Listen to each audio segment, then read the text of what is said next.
Meus irmãos, a paz do Senhor. Hoje, quinta-feira, 23 de abril de 2020, a nossa leitura diária da Escola Bíblica Dominical se intitula O Triunfo sobre a Morte está assegurado aos salvos. O texto bíblico está em 1 Coríntios, capítulo 15, versículos 56 e 57. Ora, o aguilhão da morte é o pecado, e a força do pecado é a lei. Mas graças a Deus que nos dá vitória por nosso Senhor Jesus Cristo.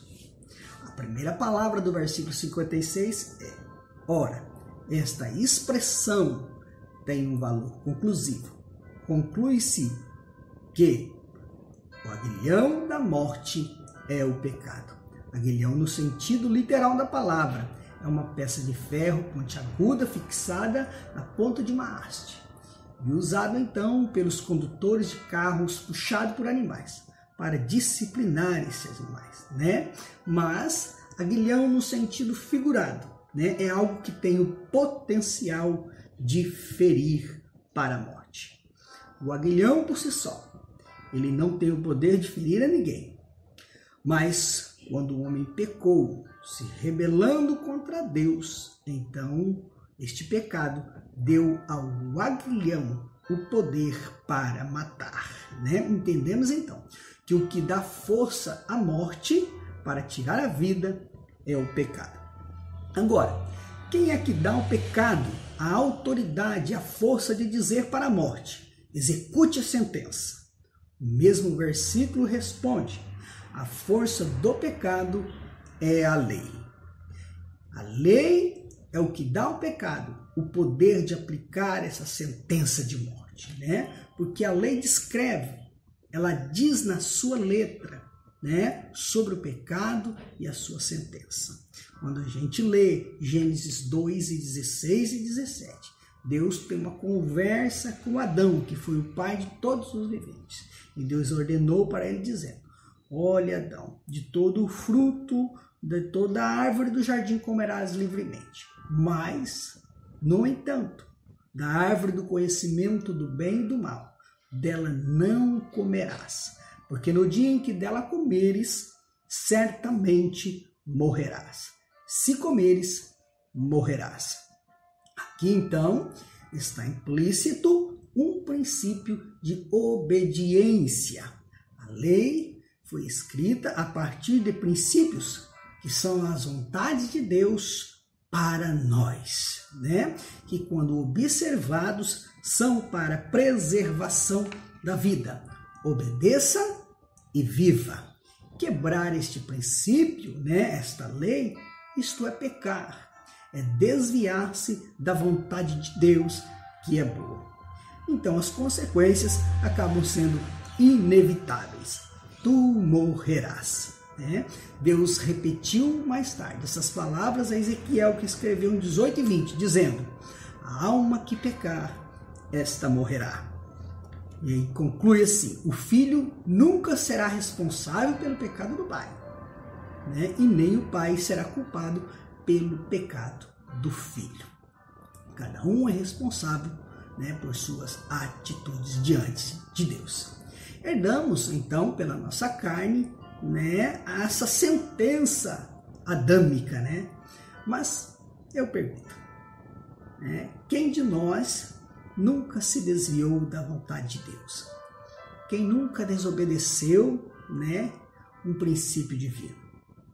A Bíblia diz em Romanos capítulo 3, versículo 23, que todos pecaram, ou seja, todos desobedeceram. Por consequência, todos nós estamos debaixo da força, né, da morte. Versículo 57 nos alegra muito.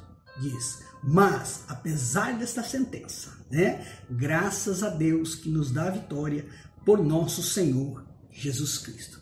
Se o primeiro Adão desobedeceu a lei de Deus, a lei divina, pecou contra Deus, né, 1 Coríntios 15, 45, diz que o Senhor Jesus, o segundo Adão, vivendo aqui nesta terra, mesma vida dos homens, nunca desobedeceu os princípios divinos. né? E 1 Pedro, capítulo 2, versículo 22, escreve: ele não cometeu nenhum pecado, e mentira nenhuma foi encontrada em sua boca. Como Jesus não pecou, não transgrediu os princípios de Deus, logo a morte não teria poder, força de tirar a sua vida. Agora, por amor de nós, né, o Senhor Jesus assumiu a minha e a tua sentença de morte e se entregou para morrer em nosso lugar. Mas algo lindo aqui aconteceu. Em Atos capítulo 2, versículo 24, escreve: Deus, porém, ressuscitou Jesus, libertando-o das cadeias da morte, porque não era possível que ela, a morte, o dominasse. Para mim, isto fala de justiça, né? Deus ressuscitou a Jesus porque ele não cometeu nenhuma transgressão. Ele não pecou, mas se fez pecado. Ele nos substituiu na morte. Ele não merecia a sentença que recebeu. Ele não teve culpa. Por isso, as cadeias da morte não teriam legalidade, não teria poder nem força para segurá-lo. Paulo escreve então, em 1 Coríntios, capítulo 15, 22. Como em Adão todos morreram, assim em Cristo todos receberão vida. Glória a Deus, né? O versículo 55 da nossa leitura diária, né? Em 1 Coríntios 15, vem dizendo assim: onde está a morte, o teu aguilhão? Onde está o inferno, a tua vitória? Onde está a morte, a tua força para matar? Onde está a cadeias da morte, a tua vitória? Mas graças a Deus que nos dá a vitória por nosso Senhor Jesus Cristo. Amém.